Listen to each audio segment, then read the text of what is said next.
এবং মোবাইলগুলো ডাউন করে পেয়েছে প্রশাসন এবং আমি নিজে গিয়ে দেখেছি।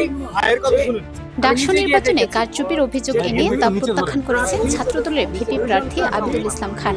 মঙ্গলবার দিবাগত রাত 2টার দিকে ফেসবুকে তিনি একটি পোস্ট করেন। এতে তিনি বলেন, পরিকল্পিত কারচুপির এই ফলাফল দুপুরের পরপরই অনুমান করেছি। নিজেদের মতো করে সংখ্যা বসিয়ে নিন। এই পরিকল্পিত প্রহসন প্রত্যাখ্যান করলাম। আবিদুলের এই পোস্টের আগে অন্তত 3টি কেন্দ্রের ফলাফল পাওয়া গেছে।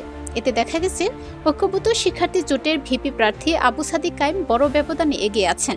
এবারের ডাকসু নির্বাচনে 28টি পদের জন্য মোট 471 জন প্রতিদ্বন্দ্বিতা করেন।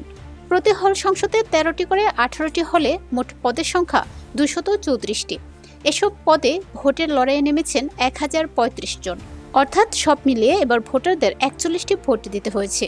এদিকে ভিপি পদেও বড় ব্যবধানে জিতেছেন শিবির সমর্থিত প্যানেলের প্রার্থী সাদিক কায়েম।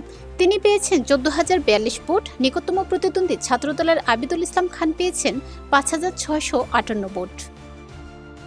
জীবন অবাক না করলে কে করবে? 28% মিল্ক ফ্যাটের অবাক করার সাথে ফ্রেশ মিল্ক পাউডার। জীবন অবাক করুক প্রতিদিন।